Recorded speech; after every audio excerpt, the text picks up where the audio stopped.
my fiancé declared. The wedding is off unless you put your home, your vehicle, and all your money under my name. I calmly responded I would consider it. That evening, I altered the locks and gave away his wedding attire. He discovered the truth the next morning, when he arrived for his fitting and a stranger was trying on his coat. Oh, you are not going to believe what happened. There are moments in life when your entire future flashes before your eyes, and you realize the person standing opposite you isn't who you thought they were. For me, that moment was when the man I was about to marry, the man who was supposed to be my partner, looked me dead in the eye and said, "The wedding is off, unless you put the condo, the car, and your savings in my name." Can you even imagine? My heart didn't break, it went stone cold. I knew, right then, that everything was about to change. So, let me back up a little, because to understand that gut punch of a moment, you need to know who I was before Samuel Brennan walked into my life and, honestly, mistook my success for an opportunity. My name is Lily Morgan, I'm 33, and I'm a corporate real estate attorney in Denver. That condo Samuel wanted his name on, I bought it when I was 27. It was an act of defiance, really. Money saved from 3 brutal years at a law firm that basically told women like me we didn't belong in commercial real estate. The Range Rover? Paid cash for it at $38,000, because I swore I'd never be beholden to debt or payments. And the 6-figure savings account he wanted access to? That took a decade to build. Every dollar in there had a story, a choice. Every vacation I didn't take, every dinner out I skipped, every weekend I worked while my law school friends were out living their lives. It represented security, not spontaneity. I learned about financial independence from my mother, but not in the usual way. I learned it by watching what happens when you don't have it. She died when I was 25, right before I passed the bar exam. Ovarian cancer, fast and merciless. In those final weeks, she knew she wasn't leaving that hospital. She grabbed my hand, looked at me, and said something I've never forgotten. "Lily, wealth isn't about what you earn. It's about what you keep and what you protect. Don't ever let anyone make you feel guilty for building something solid. And don't ever give someone else control over what you've built." She was talking about my father, though she didn't name him. He'd left when I was 12, and my mom discovered she had nothing in her own name. No credit cards, no independent savings, no property. At 42, she had to start from scratch. She rebuilt herself, became successful, but she never forgot the vulnerability, the powerlessness, the sick feeling of realizing you trusted someone with everything and they'd left you with nothing. So when I bought my condo, I was honoring her. The market dipped, I emptied my savings, and took on a mortgage that terrified me. My colleagues thought I was reckless, but I heard my mother's voice, and I knew what I had to do. For 4 years, I lived like a college student in a beautiful space. IKEA furniture, no vacations, cooking every night.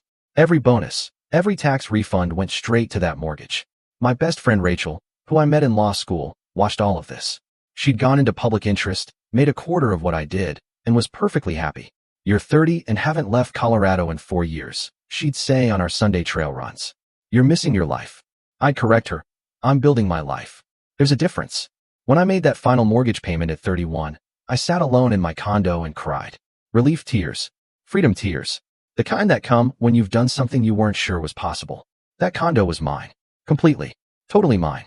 Every tile, every window, every square foot, because I'd earned it. Then came the Range Rover. Used, 3 years old, but paid for in cash. Rachel thought I was crazy again. Just finance it. Interest rates are low. But I didn't want payments. I didn't want debt. I wanted to know that if everything fell apart, I had a home and a vehicle no one could touch. By 32, I had the 6-figure savings and was on the partnership track at one of Denver's most prestigious law firms. I was successful, but I was also lonely. I'd come home to that beautiful, empty condo and wonder if I'd made the wrong choices. All my friends were married, engaged, building shared lives. I had property and respect, but no one to share it with. That's where I was when I met Samuel Brennan, 18 months ago, at a charity gala. He was 35, charming, worked in finance consulting, which I later learned meant advising startups that never actually secured funding. But those first months felt effortless. He'd bring coffee to my office, listen to my work stories, seemed genuinely impressed by my career, by what I'd built. He made me feel seen. Rachel was skeptical from day one. "There's something performative about him," she'd warn. "Watch how he talks about you around other people. It's always about what you have, not who you are." But I was tired of being alone. So, I ignored the small warning signs. The way he steered conversations toward my assets. How he'd casually mention our place or our car when legally everything was mine. How he never offered to contribute equally, but always had money for expensive clothes. 10 months in, he moved into my condo. His lease was ending, and it felt natural. He started contributing $1,500 a month for utilities and groceries, which seemed fair since I owned the place outright. But things shifted. My minimalist aesthetic became cold and corporate. He started redecorating without asking, bringing home furniture I hated, inviting his friends over for poker nights that left beer stains. Then came the comments about my career. I worked too much. His buddy's girlfriend was a yoga instructor with better work-life balance. Maybe I should consider less stressful estate planning. Each comment felt small in isolation, but together, they formed a pattern I was too close to see. 8 months ago, I proposed. Yes, me. Got down on one knee with a ring that cost 2 months of my salary. He cried, said yes, and immediately posted photos with captions about being set for life and finding his forever home. Not forever person, forever home. That should have been a screaming red flag. But I was caught up in wedding planning, throwing myself into it like a major case. My half of the expenses climbed to $35,000. Venue, photographer, caterer, florist, string quartet. Samuel would occasionally mention costs, but never offered to split anything equally. I told myself it was fine, I earned more. Rachel's skepticism intensified. He's not in love with you, she said one night.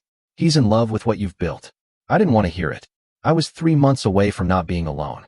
3 months away from having someone to come home to. 3 months away from finally having what everyone else seemed to have so easily. And then Samuel sat down in my home office and delivered his ultimatum. Transfer the condo. Transfer the car. Give him access to my savings. All of it, or the wedding was off. I looked at him across my desk, the desk I'd bought with my first bonus, in the office I'd created, in the condo I'd purchased alone. Something crystallized. He didn't want to build a life with me. He wanted to take possession of the life I'd already built. And he was using our wedding, our supposed future, as leverage. Let me think about it, I said, my voice eerily steady. He stood up, confident he'd won. Don't take too long. We've got vendor deadlines. After he left, I sat there, replaying my mother's words about what she warned me to protect, the difference between partnership and possession. And I started planning something Samuel would never see coming. That night, sleep was impossible. I replayed his words. Not just the ultimatum, but the casual tone, like he was asking me to pick up groceries. The prepared speech, like he'd rehearsed it. The immediate escalation to threats. This wasn't spontaneous. This was calculated. Sunday morning, I met Rachel for our usual trail run. Before we'd finished the first mile, I unloaded everything. Rachel stopped, hands on her knees, breathing hard, but it wasn't from exertion. Say that again. He wants what? The condo, the car, access to my savings. All of it, transferred into his name or joint ownership. 3 months before the wedding. She straightened up, her face shifting to pure anger. Lily, that's not a partnership request. That's a heist with a ceremony attached. He's making it sound reasonable, like I'm paranoid for hesitating.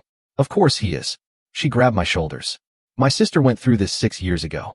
Her ex wanted his name on her car and condo to prove she trusted him. She did it because she loved him. 2 years later, during the divorce, she had to buy him out of assets he never contributed a single cent toward. He walked away with $80,000 of her equity. Something cold settled in my chest. Rachel, I don't know what to do. You call a lawyer today. Not a wedding planner, not a therapist. A lawyer who specializes in asset protection. And you don't tell Samuel. We finished the run in silence, my mind racing. By the time I got home, Samuel was out. I showered, changed, and made a phone call I never thought I'd be making 3 months before my wedding. Monday morning at 9 a.m., I called Jonathan Hastings, a family law partner at my firm. 62 years old, brilliant, brutally honest. Lily, this is unexpected, he said. I explained the situation as clinically as possible, presenting it like a case file. The ultimatum, the timing, the assets, his framing my hesitation as a character flaw. The silence on the other end felt endless. Jonathan, I'm here. His voice was weary.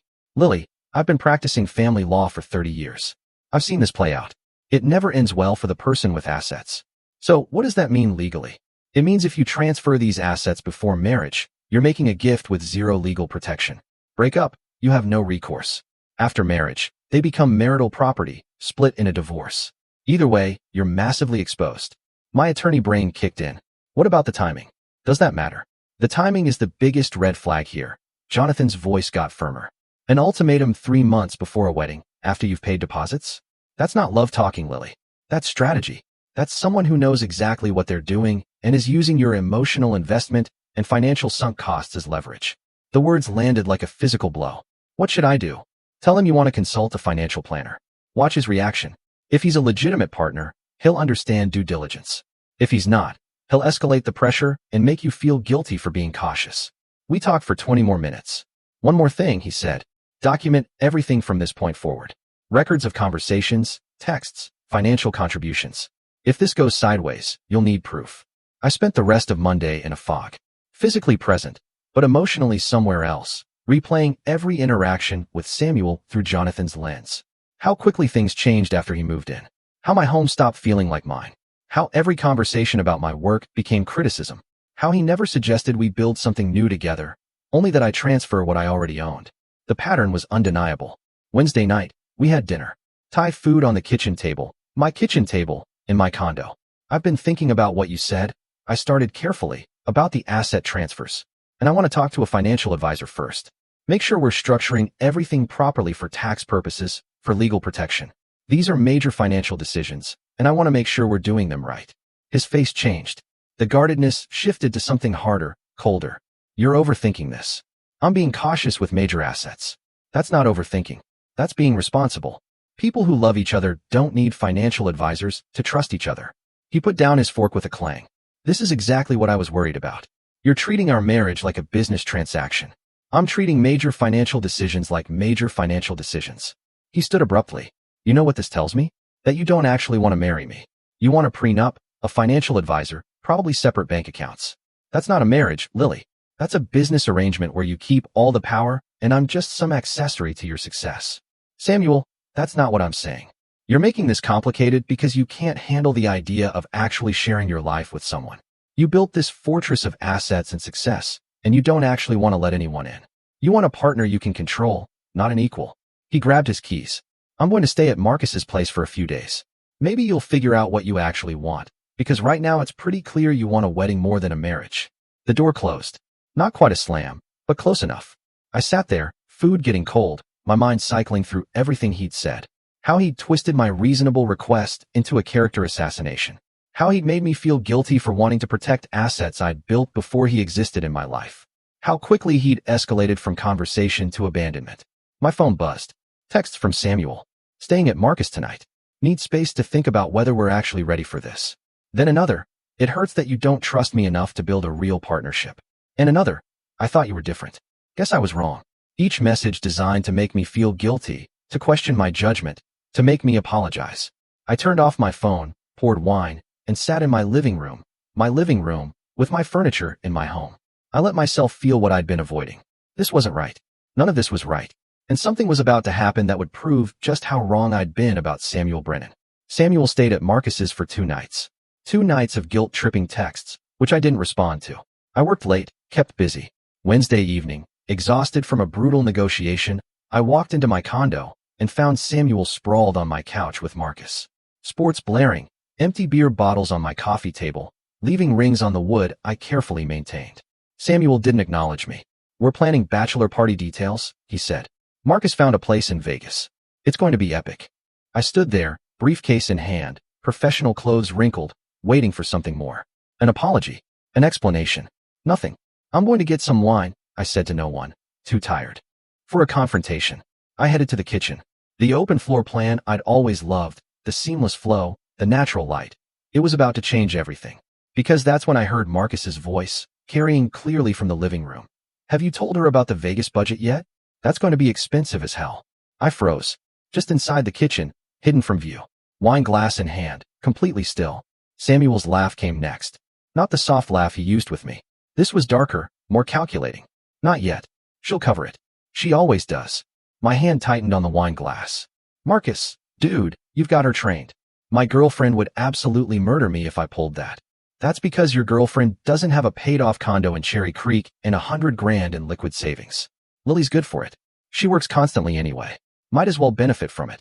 The wine glass felt impossibly heavy. I set it down silently, carefully. My attorney brain kicked in. The part of me that knew evidence when I heard it, that understood the value of listening before reacting. Marcus's voice dropped, conspiratorial. And the asset transfer thing? Bro, that's brilliant. Once your name's on that condo and the car, you've got real security. Even if things go sideways, you walk away with something substantial. That's thinking ahead. I know. Samuel sounded pleased. My dad suggested it, actually. Everything inside me went cold. Your dad told you to do this? Yeah. He went through a messy divorce in his 30s. His ex-wife's name wasn't on anything. He got some alimony, but that was it. He walked away broke, starting from scratch at 40. He told me, never marry someone with assets without protecting yourself first. If she turns out to be difficult or controlling, you're not starting from zero. It's just smart planning. I heard the clink of beer bottles, a toast. Then Samuel added the part that made my blood turn to ice. Plus, once I have access to her savings account, I can finally launch that cryptocurrency fund I've been planning. She won't even notice if I move 50 grand into the initial investment. By the time we're married and she figures it out, it'll have doubled, hopefully tripled, and I'll be the one with the empire. She'll probably be proud of me for taking initiative. Marcus laughed loud, genuine. That's cold, man. But I respect the hustle. And you're right, she works like 80 hours a week. Probably won't even notice the money's gone until you've already made it back. Maybe you'll make enough to pay her back and keep the profits. That's the plan. She's so busy with her commercial real estate cases, she barely looks at her personal accounts. I've watched her. She checks her balance maybe once a month. By the time she realizes 50,000 is missing, I'll be able to explain it as an investment in our future. I stood in my kitchen, in my condo that I'd bought with my money, listening to my fiancé and his friend plot my financial destruction with the casual ease of people planning a vacation. They kept talking about Vegas, but I'd stopped listening to the words. Samuel hadn't asked for asset transfers on a whim. His father had coached him. This was premeditated, calculated. And the cryptocurrency scheme? He'd already decided to steal $50,000 from my savings. Not borrow, not ask permission. Steal. He'd been watching my banking habits, timing his access request for when he could drain my account without immediate detection. The word difficult echoed in my head. His father had warned him I might be difficult or controlling, which apparently meant objecting to financial exploitation. Standing up for myself. Protecting what I'd built. I forced myself to move. Walked back through the living room like I'd heard nothing. They both looked up briefly, then went back to talking about Vegas hotels. Samuel gave me a smile that would have seemed warm if I hadn't just heard what I'd heard. Long day? He asked, almost concerned. Brutal, I managed. I'm going to take a shower. I went to my bedroom in my condo, and closed the door. Sat on the edge of my bed, feeling like someone had just handed me architectural plans for my own destruction. He'd drawn it all out. The asset transfer to secure his position, the savings drain for his crypto dreams. The entire blueprint of how Samuel Brennan planned to dismantle everything Lily Morgan had built. But he'd made one critical mistake. He'd planned this entire scheme while living in the home of a corporate attorney who'd spent 10 years learning how to protect assets, identify fraud, and document evidence. I walked into my bathroom, turned the shower as hot as it would go, and let the scalding water run over me until my skin turned red. Let it burn away the last remnants of doubt, the final threads of hope that maybe I'd misunderstood. There wasn't another explanation. There was only the truth I'd overheard in my own living room. Samuel wasn't building a life with me. He was systematically planning to strip everything I'd worked for, piece by piece. First, the asset transfer. Then the savings drain. His father had literally coached him on how to protect himself from me being difficult, which meant teaching him how to exploit someone who'd worked hard and built something real. And Samuel had decided I was too busy, too distracted, too focused on work to notice money disappearing. I was an easy mark. I turned off the shower and wrapped myself in a towel. My towel, in the bathroom of the condo I'd purchased alone, before Samuel Brennan ever existed in my life. The woman looking back at me in the mirror was someone I recognized. Not the version who'd been doubting herself. Not the version who'd felt guilty for wanting to protect her assets. But the version who'd worked 80-hour weeks and sacrificed everything to build something that mattered. That woman knew exactly what to do. If Samuel wanted to play strategic games with my life's work, I'd play too. But this game would have rules he didn't know existed. This game would have only one winner, and it sure as hell wasn't going to be him. I got dressed, dried my hair, and started making phone calls. First to Jonathan Hastings, leaving a voicemail about needing to discuss something urgent. Then to my building manager about lock changes. Then to Rachel, just 3 words. You were right. By the time I walked back out of my bedroom, composed and calm, I'd already started building my counterattack. Samuel looked up from the couch, beer in hand. Feeling better? Much better, I said. And I meant it.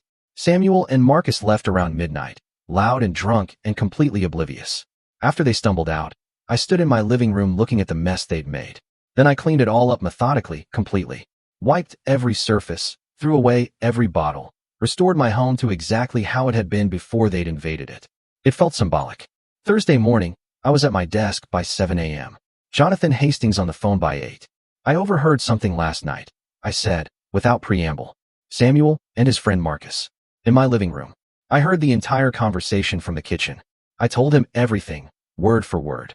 The Vegas expenses, the asset transfer being his father's idea, the crypto scheme, the $50,000 Samuel planned to steal. The silence on Jonathan's end lasted so long I checked my phone. Jonathan, I'm here. His voice was completely changed. Lily, you need to protect everything. Today, not tomorrow. Today. What do I need to do? Change every password on every account. Bank accounts, investment accounts, credit cards, everything. Change every security question. If he has visibility into any accounts, remove his access immediately. Then change your locks. All of them. Entrance, deadbolts, garage access. My pen flew across the paper. What about documentation? Write down everything you remember. Exact quotes if possible. Note the time, location. Create a spreadsheet of what you own versus what you purchased together. I'm guessing that's heavily weighted toward your assets. Take photographs of every room. Back everything up to encrypted cloud storage and send copies to me and someone you trust completely. Rachel, perfect. Do all of this today. If this escalates to legal action, you'll need proof this was calculated fraud. I was already opening my laptop.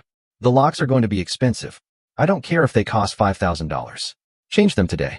He has keys to your condo, and he's planning to drain your savings. You cannot let him have physical access while you're protecting your accounts. By 9, every password was changed. By 10, security questions updated with obscure references Samuel would never guess. At 11, I called my building's property manager, Patricia. Patricia, I need to change all the locks in my unit today, if possible. Tomorrow at the latest. Oh, Lily, is everything okay? I'm ending my engagement. My fiancé has keys, and I need them to stop working immediately. Her voice became warmer. I understand completely. Let me call our locksmith. With your smart lock system, it'll be about $1,200 for everything. That's fine. Can they do it tomorrow? I'll authorize them to enter. Consider it done. And Lily, I'm sorry you're going through this. After I hung up, I opened a new spreadsheet. The condo, 100% mine, paid off. The Range Rover, 100% mine, cash. Furniture, 95% mine. Joint purchases? One high-end coffee maker for $100. A set of cookware, $300. Decorative pillows, $200. A smart TV he'd insisted on, $600. Total joint, $1,500. Out of $250,000 in assets. Another spreadsheet for Samuel's contributions, $1,500 monthly for 10 months, $15,000 total. Utilities, groceries. Nothing toward the mortgage that no longer existed, nothing toward taxes or HOA fees. Then, room by room, I photographed everything, encrypted it, uploaded it, and sent copies to Jonathan and Rachel with a simple subject line, documentation. Rachel called immediately. What am I looking at? Evidence. In case Samuel tries to claim he contributed to any of my assets, or has rights to anything.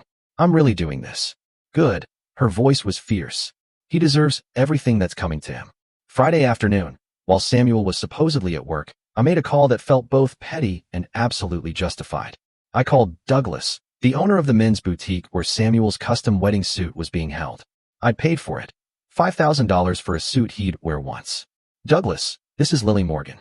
We need to talk about Samuel Brennan's wedding suit. Of course. His final fitting is Monday. Is there a problem? The wedding's off. We broke up. I'd like to donate the suit. Silence. Donate it. You partner with a veterans charity, correct? Veterans Career Closet. Yes, we do.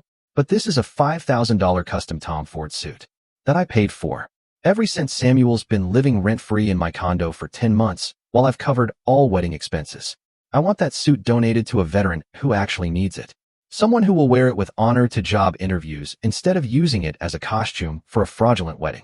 Douglas was quiet for a long moment. If you paid for it, it's legally yours to donate. But are you certain? This is an expensive gesture. Completely certain. He has a fitting Monday afternoon. I want the suit gone before he arrives. Can someone from the charity pick it up tomorrow? I can arrange that. But Lily, he's going to be very upset. That's the point. And Douglas, when he does show up, just tell him there was a miscommunication and his suit was donated. Don't mention my involvement unless he asks directly. This feels like there's quite a story here. There is. And it ends with a deserving veteran getting a beautiful suit instead of a con artist wearing it to a wedding that was always about accessing my assets. Saturday morning, I woke up with absolute clarity. I drove to the Botanic Gardens. Jennifer, Our coordinator looked concerned. Lily, is Samuel meeting you here? No, I need to cancel the wedding. Her expression shifted to professional sympathy. I'm so sorry. The deposit is non-refundable, and canceling within 90 days means we retain 60% of the remaining balance. About $14,000. I pulled out my checkbook. I'd like to pay that now. For the next 2 hours, I systematically canceled every vendor. Photographer, $2,000 lost. Caterer, $3,500. Florist, $1,800. String quartet, $1,200. Each cancellation felt like cutting a cord that had been strangling me. By noon, I'd spent $23,000 canceling a wedding to a man who'd planned to steal $50,000 from my savings. Still cheaper than what he'd intended. As I was finishing paperwork, Jennifer mentioned something that stopped me cold. By the way, a young couple inquired about your October date last week. Both elementary school teachers. They loved the garden space, but it was beyond their budget. The bride actually cried. Something shifted in my chest. What would make it affordable for them? Jennifer calculated. If someone covered about $8,000 of the venue cost, they could probably manage. My hand shook slightly as I wrote another check. Apply this to their booking. Anonymous donor. Tell them someone wanted them to have a beautiful wedding day. Jennifer's eyes filled. You're going through a breakup and you're paying for complete strangers to get married? I'm paying for good people to have something beautiful. Samuel was going to use my money to fund cryptocurrency gambling. This feels infinitely better. Sunday morning, I packed all of Samuel's belongings. Every piece of clothing, every expensive electronic device, his cryptocurrency magazines, his motivational business books, every physical trace of him. I labeled each box and stacked them in my assigned parking space in the garage. Then I sat at my kitchen table and drafted a text message. I wrote it 17 different times before it was perfect. Samuel, I've thought carefully about your proposal regarding asset transfer. You're right. We need to be on the same page about this marriage. I've realized we have fundamentally different definitions of partnership. You see assets to acquire and exploit. I see a life's work to protect. I've canceled the wedding and all vendors. Your belongings are boxed in parking space 23. I've changed all locks and access codes.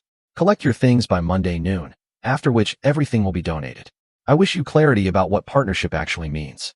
I read it one final time. Then I hit send, powered off my phone completely, and called Rachel. Pack a bag. We're going to Breckenridge for the weekend. Right now. We stayed in a small cabin in the mountains. Hiked aspen-lined trails. Drank wine by a fireplace. Talked about everything except Samuel. Rachel watched me with concern. You're weirdly calm about this. I'm not calm, I said. I'm free. There's a difference. Sunday evening, we drove back. My phone had been off for 48 hours. I had existed in a space where Samuel Brennan and his schemes didn't exist. Now, I held it in my hand, finger hovering over the power button. You don't have to turn it on yet, Rachel said. I do. I need to see how bad it is. I pressed the button. The screen lit up. It took 30 seconds for the notifications to load. 87 missed calls. 62 text messages. 15 voicemails. Jesus, Rachel breathed, glancing at my screen. He completely lost it. I started reading, watching Samuel's mental state deteriorate in real time. The texts started arriving an hour after mine. First, confusion. What are you talking about? Is this a joke? Call me immediately. Then urgent confusion. Lily, I just tried my key and it doesn't work. What's going on? Call me now. Then panic. I went to the garage and all my stuff is in boxes. Please tell me this is some kind of test. Please call me. We need to talk. Then anger. You can't just cancel our wedding without discussing it. We paid deposits together. This is insane. We hadn't paid deposits together. I'd paid every single one. The messages continued every 20 to 30 minutes for hours. Everyone's asking me what happened. What am I supposed to tell them? That you went crazy? You're making the biggest mistake of your life. We're supposed to be partners. I can't believe you're doing this over text. After everything we've been through. Then the rage fully emerged. You know what? Everyone's going to know what kind of person you really are. Controlling, incapable of trust. You're going to die alone in that condo you care about more than actual human beings. I gave up everything for you, moved into your place, dealt with your insane work hours, put up with your controlling behavior. And this is how you repay me? Rachel was reading over my shoulder. Put up with your controlling behavior? Is he serious? Keep reading. I said it gets worse. The bargaining phase started around midnight. Lily, I'm sorry. I shouldn't have said those things. Please, let's just talk face to face. We can work through this. Forget the asset thing. Let's just talk about a prenup instead. Would that make you feel better? I'll sign whatever you want. Please don't throw away what we have over money. I love you, not your condo or your car. Please just call me. Then his father's voicemail, which Rachel insisted on listening to. I put it on speaker. His voice was tight, controlled rage. Ms. Morgan, this is Richard Brennan, Samuel's father. What you're doing is not only cruel, it's financial abuse. You manipulated my son, made him financially dependent on you, and now you're publicly abandoning him to humiliate him. You will fix this situation immediately, or you will face serious consequences. Legal consequences. I promise you that. Rachel's mouth fell open. His father literally coached him to steal your assets, and now you're the financial abuser? Projection is a hell of a thing. There were texts from Marcus too. You're cold for doing this over text. Samuel deserves better than a corporate shark with no heart. And from numbers I didn't recognize. I don't know what Samuel did, but you didn't have to humiliate him like this. Canceling a wedding 3 months out? That's brutal. I hope you're happy with yourself. I scrolled through them all, feeling nothing. No guilt, no second thoughts, no desire to respond or explain. Just a distant curiosity about how someone could be so completely delusional. Are you going to respond? Rachel asked. No. There's nothing to say. He knows what he did. His father knows what they planned. Responding would just give him an opening to manipulate me again. Monday morning, I did something I'd been planning since Friday. Something that felt petty, perfect, and absolutely necessary for my own sense of closure. I called in sick to work, the first sick day I'd taken in over a year. Then I drove to Larimer Square, parked across the street from Douglas's boutique, and waited. Large coffee in hand, sunglasses on despite the overcast Denver weather. Car positioned with a perfect view of the entrance. Samuel's final fitting was scheduled for 2 o'clock. I watched people walk past. Watched Douglas help other customers. Watched the normal rhythm of a Monday afternoon. At exactly 2 o'clock, Samuel's Honda Civic pulled up. I sat up straighter, coffee halfway to my lips. He got out with that confident stride I used to find attractive. Shoulders back, chin up, like he was about to do something important. He was probably planning to use this fitting as a sympathy story later. My crazy ex canceled our wedding, but at least I'll look good in this suit eventually when I find someone better. He walked into the boutique. I checked my watch. 2:03. At 2:06, the door burst open and Samuel came storming out. Phone already at his ear, face dark red with rage. Even from across the street, with my windows up, I could hear him screaming. What do you mean donated? He was pacing the sidewalk, gestures wild, completely unraveling in public. People were staring. I don't care who technically paid for it. That's my suit. My wedding suit. More pacing, more screaming into his phone. Get it back right now, or I'm calling the police. This is theft. I took a sip of my coffee, watching the show. Then something happened that I hadn't anticipated. Something that made the entire situation absolutely perfect. A man walked out of the boutique behind Samuel. Late 40s. Military posture, close-cropped hair going gray. And he was wearing the suit. Samuel's suit. The charcoal Tom Ford with the burgundy lining. The man stopped in front of Douglas's shop window, looking at his reflection with an expression I recognized. The kind of wonder that comes from seeing yourself as someone you'd forgotten you could be. He touched the lapels gently, like he was afraid it might disappear. Turned slightly to see the fit. Stood taller, shoulders back, chin up. The suit transformed him. Douglas came out, shook the man's hand warmly, said something I couldn't hear that made the man smile. A real smile. Genuine. Grateful. That's when Samuel turned around and saw him. I watched his face go through the most remarkable transformation. Confusion first. Why is someone wearing a suit that looks exactly like mine? Then recognition. That's my suit. Then pure, incandescent rage. That's my suit, he screamed across the sidewalk. Several people stopped. A couple pulled out their phones. Douglas stepped between Samuel and the veteran immediately, one hand up in a calming gesture. I couldn't hear everything, but I caught fragments. Douglas's voice was calm, professional, in control. This suit was donated by the person who purchased it. Samuel's voice got louder. I don't care about his interview. That's my wedding suit. Mine. The veteran, whom Douglas called Mr. Patterson, looked uncomfortable. Douglas cut him off firmly. You absolutely will not give it back. The suit is yours. Earned and deserved. My phone started ringing. I looked down. Samuel's name. Looked back up and watched him across the street. Phone pressed to his ear, staring at the boutique entrance. I declined the call. Watched him look at his phone in disbelief. Then dial again. Declined it again. He tried a third time, then a fourth. Each time, his movements became more agitated, frantic. Finally, he screamed at no one in particular. You can't do this. That suit cost $5,000.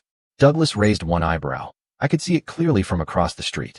That perfect expression of devastating calm. You're welcome to pursue legal action. However, Ms. Morgan provided extensive documentation proving she paid for the entire ensemble.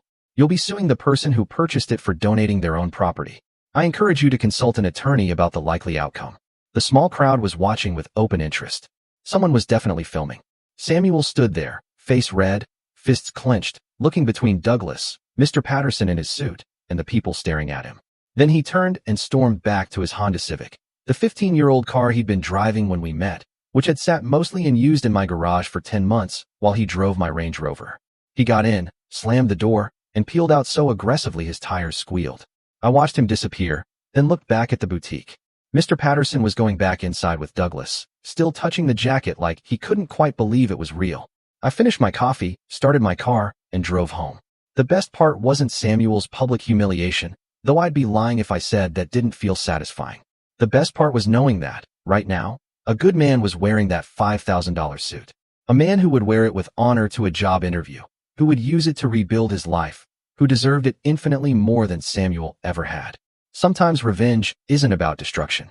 Sometimes it's about making sure something beautiful ends up in the right hands.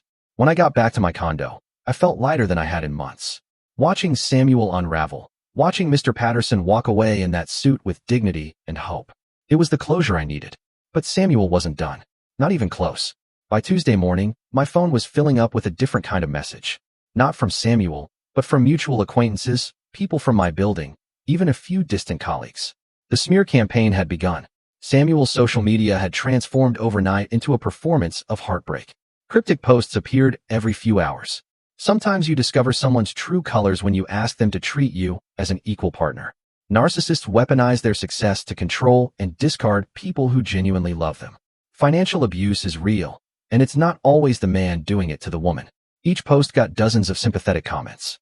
His friends piled on, adding their own observations about how I'd always seemed cold and never really fit with Samuel's warm energy. One of his college friends posted, "I always thought there was something off about her. Too focused on money, not enough on the relationship." Another, "Samuel dodged a bullet. Anyone who cancels a wedding over asset protection doesn't understand what marriage means." The narrative was carefully constructed, and it was spreading. I was the controlling corporate shark who'd manipulated Samuel, made him financially dependent, then cruelly discarded him when he'd asked for basic respect. I'd stolen his wedding suit out of spite. I'd canceled everything without discussion, proving my domineering nature. People I barely knew started calling. Mrs. Chin from my building's social committee. "Lily, I heard what happened. I'm disappointed in how you handled it. That poor man seemed so devoted." A paralegal from another firm. "Is it true you kicked Samuel out and donated his belongings without even talking to him?" Even my dry cleaner made awkward small talk. I didn't defend myself. What was I supposed to say? Actually, he was planning to steal $50,000 from my savings. They wouldn't believe me. Samuel's version was already set. Rachel was furious. "You need to tell people what actually happened. He's destroying your reputation." "Let him," I said. "The people who matter will figure it out. And the people who don't matter, don't matter." But Rachel was right about one thing. The story was spreading through Denver's professional community faster than I'd anticipated. By Wednesday, I'd gotten 3 uncomfortable conversations at work. That's when Margaret Keating stepped in. Margaret was our senior partner, 68 years old, with silver hair and a reputation for absolutely destroying opposing counsel. She'd been practicing family law for 4 decades and had exactly 0 patience for financial manipulation in relationships. Thursday afternoon, she appeared in my office doorway. "Close your door," she said. I did. "I've been hearing things," Margaret said, settling into the chair. "About you and your ex-fiancé. About how you supposedly abused him financially and stole his wedding suit." My stomach dropped. "Margaret, she held up one hand. "I'm not asking you to defend yourself. I'm telling you that I've already started correcting the record." "What?" "Last night at a bar association mixer, someone brought up your situation, tried to paint you as some kind of monster. So, I told them the truth." Margaret's expression was steel. "That Samuel Brennan tried to manipulate you into transferring your condo, car, and 6-figure savings before marriage. That you overheard him planning to steal $50,000 for a cryptocurrency scheme. That you protected your assets and ended the engagement. That the suit donation was because you paid for it entirely while he lived rent-free for 10 months. I stared at her. "You didn't have to do that." "Yes, I did. I've spent 40 years watching women get financially exploited in marriages and divorces. I've seen it play out 100 different ways, and it always starts like this, with a man who sees a successful woman as an opportunity rather than a partner." She leaned forward. "You did exactly the right thing, Lily. And I'm not going to sit quietly while some con artist and his enabling father try to destroy your reputation for protecting what you built." My throat felt tight. "Thank you." "Don't thank me. Just know that the story is shifting. People are starting to ask questions, and Samuel's version is falling apart under basic scrutiny. She was right. By the end of the week, people who'd been sympathetic to Samuel were calling to apologize. I'm so sorry, Lily. I didn't have the full story. I should have asked you directly. What he tried to do. That's horrible. I'm glad you got out. But the most unexpected call came 2 weeks after the boutique incident. My phone rang with a number I recognized. Marcus, Samuel's college roommate. The one who'd been in my living room. I almost didn't answer, but curiosity won. Lily, this is Marcus, Samuel's friend. Can we talk? Can I buy you coffee? My instinct screamed no, but something in his voice made me pause. Why? Because I need to apologize. And I need to tell you something about what's happening. We met at a coffee shop in Capitol Hill. Marcus looked uncomfortable, like he was about to confess. I need to apologize, he started, for my part in encouraging Samuel. For being in your living room that night, talking about his plans like it was all some game. I stayed quiet. Samuel's telling everyone you're a monster, that you financially abused him, controlled him. But I was there. I heard him talking about the asset transfer plan, the cryptocurrency fund, his dad's coaching. I know what he was actually planning to do. So why are you here? Marcus ran his hand through his hair. Because I've seen him do this before. In college, he had a girlfriend named Ashley. Convinced her to co-sign a business loan. He defaulted within 6 months, destroyed her credit score. She spent years rebuilding, had to move back in with her parents. My chest tightened. And you knew about this? I knew. I thought it was just a stupid mistake he made when he was young. But then, watching what he tried to do to you, how he's lying now, painting himself as the victim, I realized he was just running a more sophisticated version of the same scheme. He didn't change. He just got better at it. Why tell me this now? Because his dad found a lawyer. They're planning to sue you for the wedding suit and emotional distress. They're going to claim you stole his property and publicly humiliated him, and I can't stay silent about that. Marcus pulled out his phone, showed me a text thread with Samuel from 2 weeks ago, bragging about the crypto fund he was going to launch with Lily's money, how she'd never noticed $50,000 missing, how once his name was on her assets, he'd have real security. I'm willing to testify, Marcus said, if it goes to court about what I heard him say, what his actual plans were. It's the least I can do. I took photos of the text thread with my own phone. Thank you. This helps. I'm sorry I didn't say something sooner. I should have warned you. After Marcus left, I sat in that coffee shop, thinking about Ashley, about how many other women there might have been. Then I called Jonathan Hastings. We might have a lawsuit coming, I told him. But we also have a witness willing to testify about what Samuel was actually planning. Good. Let me handle this. Within 48 hours, Jonathan had drafted a legal letter that was a surgical strike. 8 pages outlining exactly what discovery would reveal. Documented evidence of his plan to drain my savings. Testimony from multiple witnesses about the premeditated asset transfer scheme. Proof I'd paid for all wedding expenses including the suit. Bank records showing Samuel's minimal contributions. A proposed countersuit for attempted financial fraud and coercion. The letter's conclusion was devastating. Should your client proceed with litigation, please be advised that Ms. Morgan is a corporate real estate attorney with extensive trial experience and unlimited access to expert witnesses regarding financial manipulation in intimate relationships. Discovery will be invasive, thorough, and costly for your client. We encourage you to advise Mr. Brennan accordingly. Jonathan sent it on a Tuesday. By Friday, Samuel's attorney had withdrawn. Samuel's father called me directly one last time. His voice was tight with rage.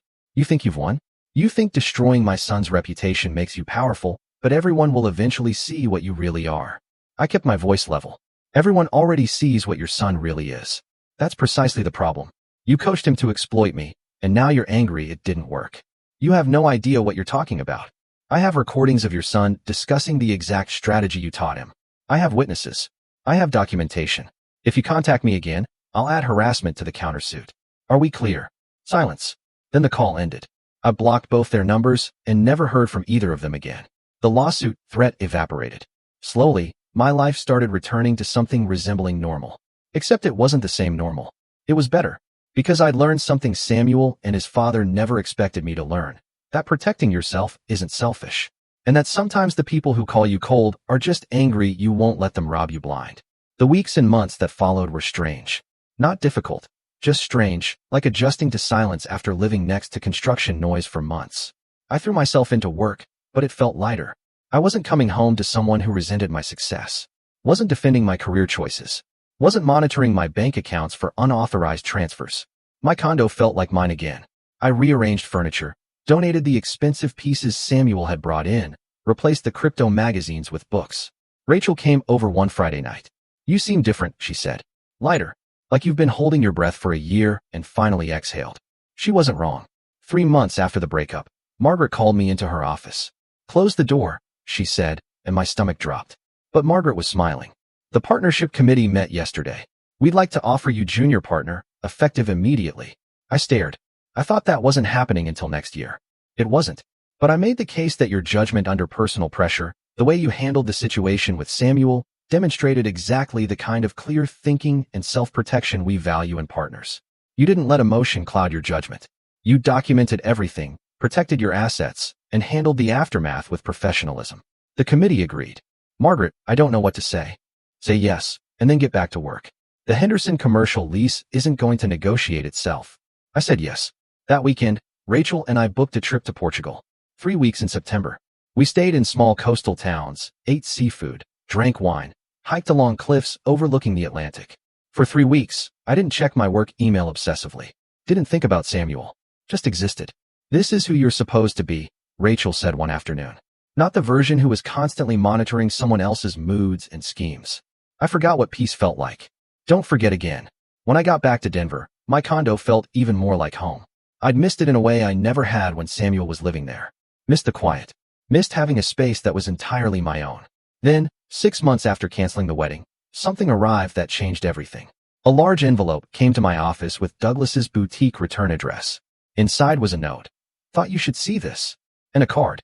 The handwriting was careful, deliberate. The card had a simple design. "Thank you" on the front. Inside. "Miss Morgan, Mr. Douglas gave me your work address and said it would be okay to write to you. I'm James Patterson, the veteran who received the suit you donated. I wanted you to know what that gift meant to me. I got the corporate security job I interviewed for, the one I wore your suit to. I've been promoted twice in 6 months. I'm now managing security for an entire tech campus. But more than the job, that suit gave me something I'd lost. Confidence, dignity, the feeling that I belonged in professional spaces again. I don't know what happened between you and whoever that suit was originally for, and it's not my business, but I want you to know that your generosity changed my life. I'm including a photo from my first day of work. I wanted you to see what your gift made possible. With deepest gratitude, James Patterson." The photo showed a man standing tall in front of a corporate building, wearing the charcoal Tom Ford suit with burgundy lining. The same suit Samuel had spent hours selecting. But on James, it looked different. It looked earned. He stood with his shoulders back, chin up, eyes clear. He looked like he belonged exactly where he was. I sat at my desk, holding that card for a long time, feeling something shift in my chest. Not just satisfaction that the suit had gone to someone deserving, but genuine joy that something good had come from my worst judgment call. I framed the photo and hung it in my home office, right above my desk. During late nights, reviewing contracts or preparing for negotiations, I'd look up and see James Patterson, standing proud in that suit. And remember that sometimes the best revenge is making sure something beautiful ends up in the right hands. 9 months after the breakup, I was having lunch with a client when I saw him. Samuel, sitting at a table near the window with a woman I didn't recognize. She was attractive, professional looking, laughing at something he'd said. I watched him use the exact same gestures he'd used with me. Leaning in, touching her hand, that smile that made you feel special. My first instinct was to leave. But something stopped me. I watched them for a moment. Saw how she looked at him. The same way I probably had in those early months. Like he was genuinely interested in her as a person, not as an asset. When she got up to use the restroom, I did something impulsive. I followed her. She was washing her hands when I approached. "This is going to sound completely insane, but are you dating Samuel Brennan?" She turned, surprised but not hostile. "Yes, for about 4 months now." "What?" "I was engaged to him until about 8 months ago. I'm not here to cause drama or interfere, but please be very careful with your financial information. Don't let him pressure you into transferring assets or giving him access to your accounts. And if he ever gives you an ultimatum about proving your love through property transfer, please run." She stared at me. "He told me you were a controlling ex who couldn't handle his ambition." "I'm sure he did." I pulled out a business card, wrote my cell number on the back. "I'm just asking you to protect yourself. Trust your instincts. If anything feels off, if you ever need to talk to someone who's been through it, call me." She took the card slowly, something shifting in her expression. "Thank you for this." I left the restaurant, heart pounding, unsure if I'd done the right thing, but knowing I'd done something. 2 weeks later, my office phone rang. "This is Victoria Chin. We met briefly at a restaurant. I need to talk to you." We met for coffee. Victoria came prepared. She'd done research after our encounter. Found Samuel's college girlfriend, Ashley, on social media. Learned about the business loan. Found the woman before me, whom he tried to get on his apartment lease. Found another woman who'd let him add his name to her car insurance. There's a pattern, Victoria said, spreading papers across the table like evidence. He targets financially independent women, moves in quickly, then systematically tries to get his name on their assets. With you, he got sophisticated. The wedding ultimatum was leverage. But it's always the same goal. She broke up with him yesterday. He'd screamed at her for an hour, said I'd poisoned her. Then he'd said, I would have made you wealthy anyway. Like access to her money was always the plan, and he was doing her a favor. Victoria pushed a folder across the table. I documented everything. His attempts to get my banking information, conversations about adding his name to my car title, pressure to let him manage my investment accounts. If you ever need this for anything legal, it's yours. I took the folder, feeling vindication not just for me, but for Ashley and all the others. Thank you for warning me, Victoria said. You probably saved me from making a terrible mistake. Someone should have warned me. I'm just glad you listened. October arrived. The month that should have been my wedding. Rachel insisted we go to the Botanic Gardens. Trust me, she said. We arrived to find a wedding in progress. The young teachers, anonymously sponsored with my $8,000 venue contribution. The ceremony was simple, beautiful. The bride was crying during her vows. Real tears, not performance tears. The groom held her hands like she was something precious. Their friends and family filled the garden with genuine laughter and joy. Rachel and I watched from a distance. Something in my chest that had been tight for months finally loosened. That's what it's supposed to look like, Rachel said quietly. Yeah, I agreed. Jennifer, the coordinator, spotted us. Lily, I'd hoped you might come. The bride specifically asked me to thank you. She said someone believing in their love when they couldn't afford to celebrate it properly meant more than the money. I watched the couple's first dance, and for the first time since the boutique incident, I cried. Not from sadness or regret, but from something like closure. My money had created actual joy instead of funding a fraudulent performance. And somehow that made everything worth it. Rachel and I left the Botanic Gardens as the sun was setting. The newlyweds still dancing. The whole drive home, I felt something I hadn't expected. Not sadness that it wasn't my wedding, but genuine happiness that my money had created something real and beautiful. You okay? Rachel asked. Yeah, I really am. The weeks and months that followed blurred in the best possible way. Not the exciting blur of crisis, but the peaceful blur of a life finally running smoothly. Work consumed me, but in a healthy way. The junior partnership came with major clients. Margaret pulled me aside one afternoon. You're different lately. More confident. Like you're not carrying extra weight anymore. She was right. Without Samuel's constant criticism, without monitoring my accounts, without defending my career, I had energy I'd forgotten existed. I mentored younger associates. When a 26-year-old named Emily came to me, worried about her boyfriend's sudden interest in her inheritance, I didn't hesitate. Has he asked you to add his name to anything? Bank accounts, property titles. Emily nodded. He said it would show I trust him. Don't do it. And if he makes it an ultimatum, that tells you everything you need to know about what he actually wants. A month later, Emily came back to thank me. She'd ended the relationship after her boyfriend escalated from requests to demands. You probably saved me from making a huge mistake. Someone should have warned me earlier. I'm just glad I can warn you. Rachel and I started hosting monthly dinners at my condo. Single professional women sharing resources and support. An informal network where we could talk honestly about red flags and navigating dating while successful. At one dinner, a tax attorney named Michelle said something that stuck with me. I used to think having money would make relationships easier. Turns out it just reveals who people really are faster. Everyone nodded. A year after canceling the wedding, Margaret called me into her office with news. Samuel moved back to Phoenix. He's working at a car dealership now. How do you know this? I have friends everywhere, she smiled, including one whose daughter is dating someone who works with Samuel's father. Apparently, Samuel's currently dating a woman who owns a catering business. His father's already coaching him on how to get his name on her commercial kitchen lease. I waited for anger or anxiety, or the urge to warn this woman I'd never met. But I felt nothing except pity for her, and hoped she'd figure it out before it was too late. I warned Victoria, I said. I documented everything. His pattern is visible to anyone who looks. I can't save everyone from him, Margaret. Some lessons people have to learn themselves. That's very mature of you. I just want him to be someone else's problem, not mine. And he was. Samuel became irrelevant. A closed chapter. A cautionary tale I occasionally shared with younger women, but not something I carried with me anymore. My dating life remained minimal, but by choice. I went out, met interesting people, but I developed an almost allergic reaction to certain red flags. One guy on a second date looked around my condo and said, "This is awfully nice for one person. Seems like a waste." I ended the date immediately. Another man, during a third date dinner, mentioned I didn't really need such an expensive car and could probably downsize. I blocked his number before dessert arrived. Rachel found this hilarious. "You've developed a zero-tolerance policy. I've developed standards. There's a difference." Fair enough. 18 months after the breakup, Douglas from the boutique called. "Lily, I have an unusual request. Mr. Patterson, the veteran who received the suit, has been asking if I could connect you too. He wants to take you to lunch to say thank you properly. Would you be comfortable with that?" My first instinct was to decline, but something made me hesitate. "Let me think about it." I called Rachel. "What do you think? I think it might give you closure on the one good thing that came from that whole mess. And if it's weird, you can leave." I agreed to lunch. James Patterson showed up with his wife, Karen, which immediately made everything less awkward. They were both in their late 40s, warm and genuine.